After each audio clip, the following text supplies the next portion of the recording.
Friends, hello everyone. I am glad to welcome you. We are starting our training, and the first cycle of work will be devoted to fruits. We will draw with you 5 different works which will depict fruits. And the first lesson is dedicated to the apple. Today I'm going to tell you how I drew an apple. Well, the first thing I want to draw your attention to is the composition. Notice, yes, how I have the apple positioned. A composition, a competent composition, is a composition. It is a competent arrangement of an object on a sheet. That is, on the right and on the left, you should have approximately the same distance. On the top and bottom, there should also be approximately the same distance. I purposely left a little more on top in order to draw leaves there later. Here I am now drawing leaves. Draw a twig. Here's a pencil. I have ash. You can draw ash. You can draw ash B. You know, I took B so that it was better to see. I try to put more pressure on it so that you can see it clearly. And so, we need to draw circles at the beginning. It's just that you know the circle. It's an apple. We got such a fairly correct, literate, well, probably the word of a literate form does not fit the fruit. Yes, it's still not a billiard ball, but it's very close to a circle.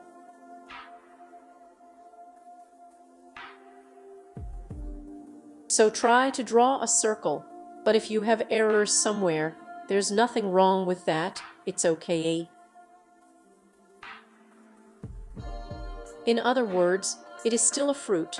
It is, as I said, not a billiard ball, yes, and it may be somewhere with some flaws. Well, after you have drawn a leaf, drawn a stick, we start hatching. Hatching we have, well, the first thing I want to say about hatching is that hatching should be hatching. This is not painting over.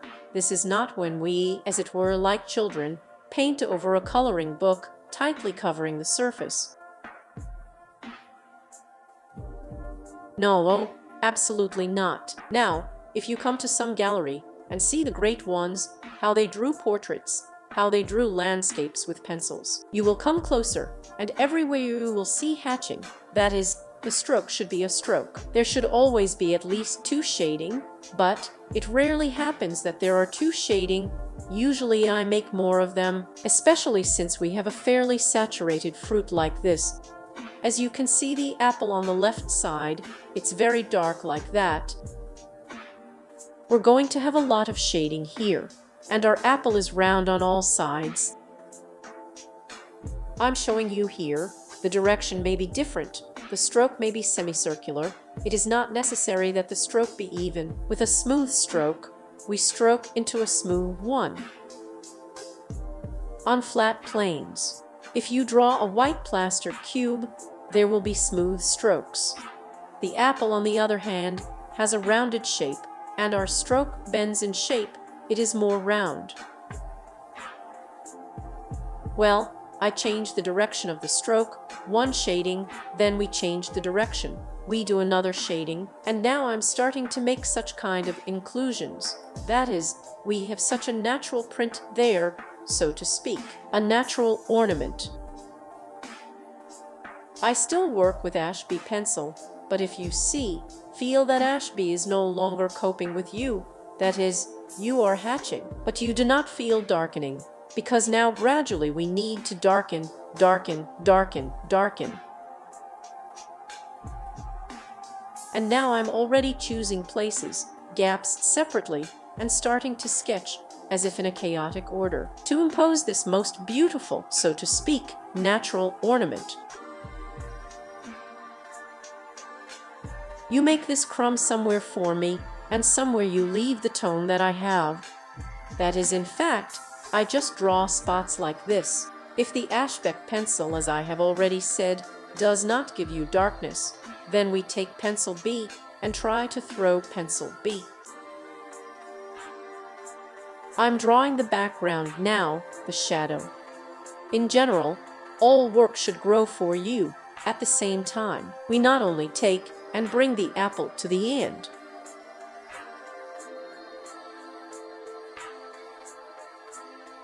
By no means. Try to make both the background and the shadow and the apple and the leaf at the same time. The apple, of course, is not finished yet. We will come back to it. I will come back to it. And now here I am laying the background. I have enough of such rough, bold strokes. Please note, these are strokes, and the stroke is visible. There is already a flat plane. You can choose a horizontal stroke, and from above, I apply a diagonal stroke diagonally like this. But you try, if you choose two directions, so that it is two directions. In other words, you have chosen a horizontal stroke, so we take the entire plane, the entire background, and stroke it with a horizontal stroke. If you have chosen the second diagonal direction, then you take and stroke diagonally the entire surface that you need to shade. That is, they should not constantly jump back and forth on the same plane, like a fence. The stroke should be like a drunken fence. Yes, there should not be such a stroke in a village. I carefully draw along the leaves. According to the shape of the leaf, I have hatching going on. Here, right next to the leaf, I cover skirting the leaf. Where is the wand? Going around the wand in the shape of a wand. It can be 5-1 centimeter from the object. If I say a leaf, then from a leaf, yes, already in the shape of a leaf, and I stroke the rest of the plane. If I chose horizontal hatching, then I'm hatching with horizontal hatching. Then I decide to do the second hatching diagonally, so I'm hatching diagonally. Well, here I am again back to the apple, the best rest of the change of activity. We are constantly trying to work out here, there, to work out the strokes, to work out the tone, to dial the tone.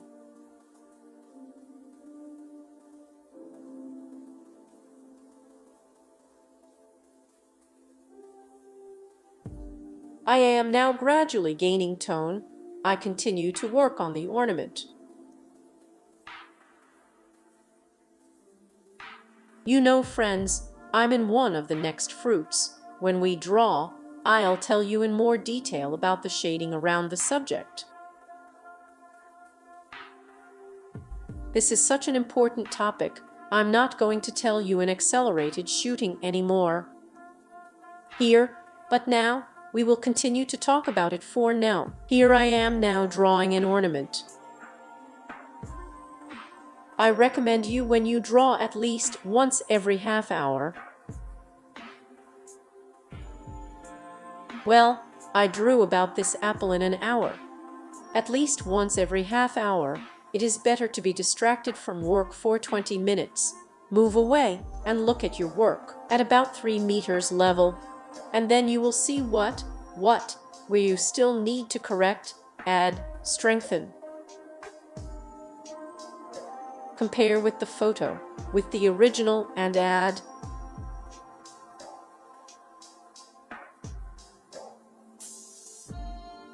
Here. The fact is that when you draw for a long time in one position, in one place, buried in your work, your eyes get blurred. There is such a thing as blurring the view, and you no longer see the reality that is happening. Well, now I'm also starting to shade the leaf around like this. According to the shape of the leaf, I apply strokes. Ideally, our tone work is growing all at the same time. If you remember how photos were developed in the Soviet Union, I remember when they were put into the solution. A white sheet was put into the solution in the dark, and at the same time, a photograph was developed. It's all as if the tone was growing at the same time, starting from dark places, and gradually it grew. I also try to switch, but I can't say that I do it all perfectly. I'm still cycling, while right now I'm looking at some individual objects on an apple. I have worked out the background of apples at a time when the shadows and leaves have not yet been worked out. The fact is that we are taking risks. We are taking a real risk. What are we risking? The fact that if you do the same thing, let's say you make the apple dark, yes, and then pay attention that the background turns out to be even darker, and you have already shaded the apple 8B, and it turns out that in order to make the background darker, then we need to take a black marker, yes, if only so, and we draw with pencils. We can't take a dark marker. Do you understand? In other words, we exclude the moment of comparison. If we cling to one object, bring it to the end, then this moment is a comparison. That is, we ask ourselves all the time, when we stroke, the inner question, what is lighter, what is darker? For example, you draw a background, you draw an apple, the side of an apple. You ask yourself the question, what is lighter now? What is darker, the background or the apple? And you are constantly conducting this internal dialogue. I move on to the apple shadow. Apple shadows. The main thing you need to know about shadows is that the edges of shadows will never be very sharp, very cut, very clear.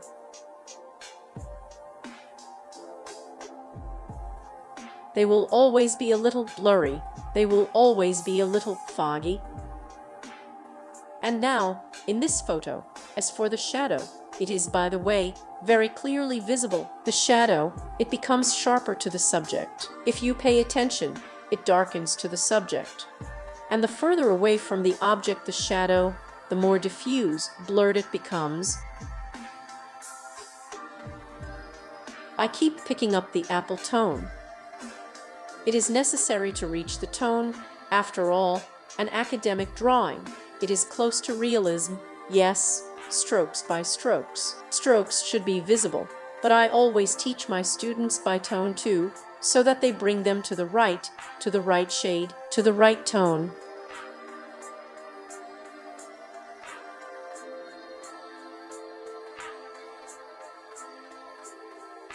And the tone we have here in general, the original photo itself, is quite saturated.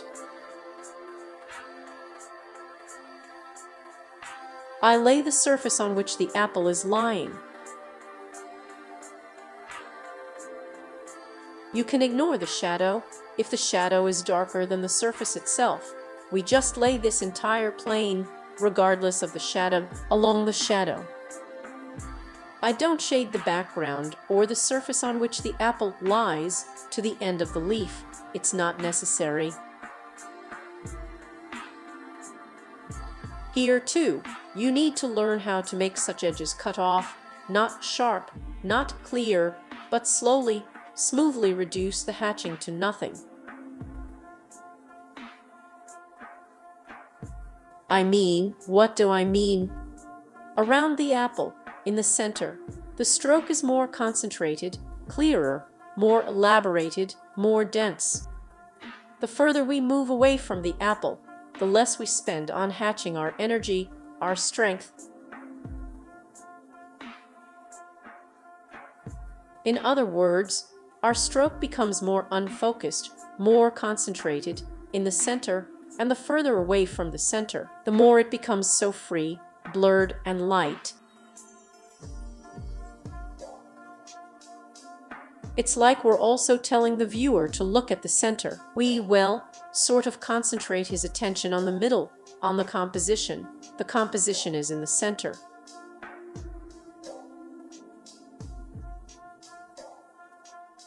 Here you see, I'm laying a light stroke. I'm softening the stroke, as it were. Dark in the center, dark at the top of the photo too, but me, I don't need to tell. It's stupid, right? That's it. We don't need to shade the whole sheet to the end. We have the wrong format. Therefore, we easily negate the stroke like this. I opened a leaf, just shaded it now with one light tone. Just got him some kind of tone. This is also a stroke. It is also visible up close that the stroke. And then I begin to apply strokes to individual places in the convexity and convexity of the leaf, where there are dark moments, too, with specks.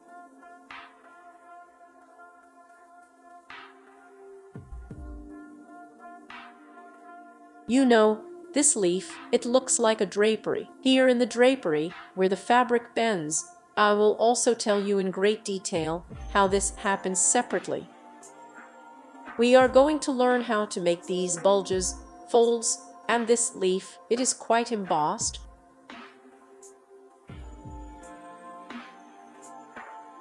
There are two leaves if you look closely. One in front, one in the back.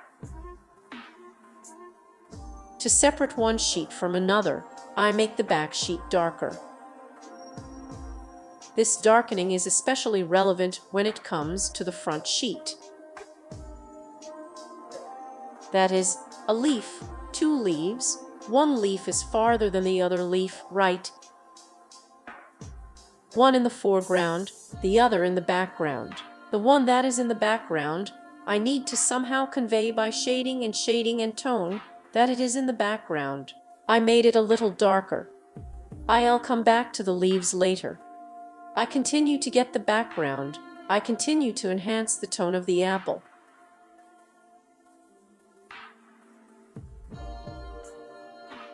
You don't pay attention to the right part for now. There we will work with you as a nag. The right part is now a little darker than it should be. This is the glare that you see on the apple from the top right. We will still, of course, we will return to it. We will definitely highlight it. We will highlight that place with a nag. Well, this is where I decide to make the background even darker. You know, the volume of the object that you draw depends not only on the hatching of this object, it is also important. Most of it has the way we shaded the background. A big role in this is played by the background and volume. If you correctly shade the background, your subject will be voluminous. It will be what it should be. Here is the back leaf. I have darkened it. I have also opened the front leaf. It is already more pronounced. It already comes forward more. I continue to stroke the apple stick.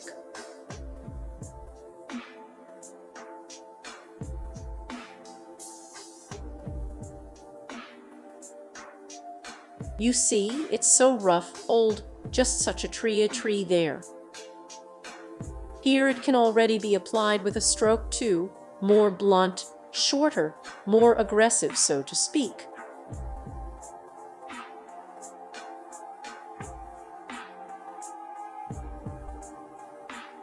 With an eraser, we continue to draw with an eraser. There are, if you notice, white inclusions on the apple, white dots. Here they stretch from the center. In the center of the apple, where the wand goes, a more concentrated white color. We'll leave him like that, and then there is less white at the bottom, but still there are some dots. And so I showed them with an eraser, wiped them in some places, and I continue to draw the tree. I try to make light with shadow more dynamically. Where there is a shadow, I darken it more. The contrast here is greater between light and shadow on a twig from a tree. It's so uneven, so we need to show it more dynamically. I continue to darken the dark places on the leaf. Somewhere I highlight with an eraser, where I want, where there is light.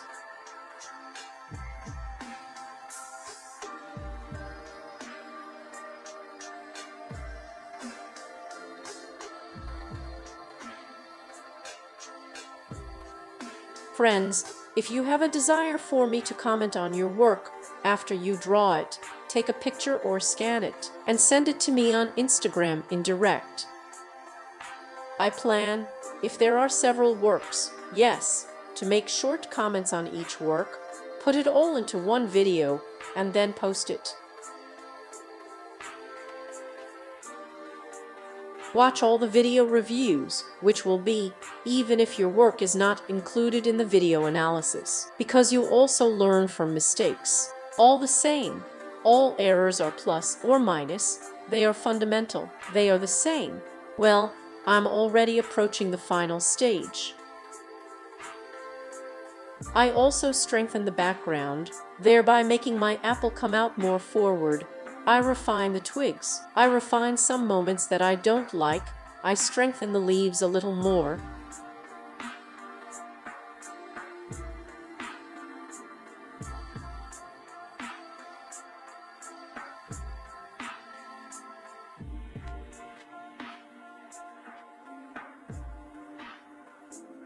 Well, friends, I got such an apple. Thank you very much for your attention. I am waiting for your work from you. I am waiting for feedback. Right? How did you like this lesson? Did you like it? Did you not like it? I will be very glad of any feedback.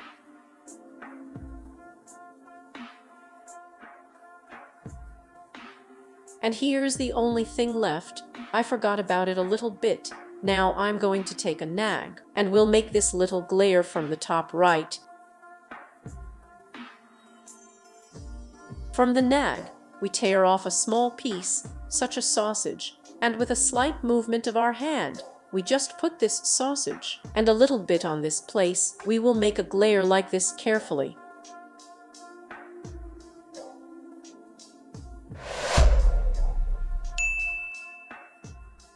If necessary, somewhere with a little pencil around it, we edit it.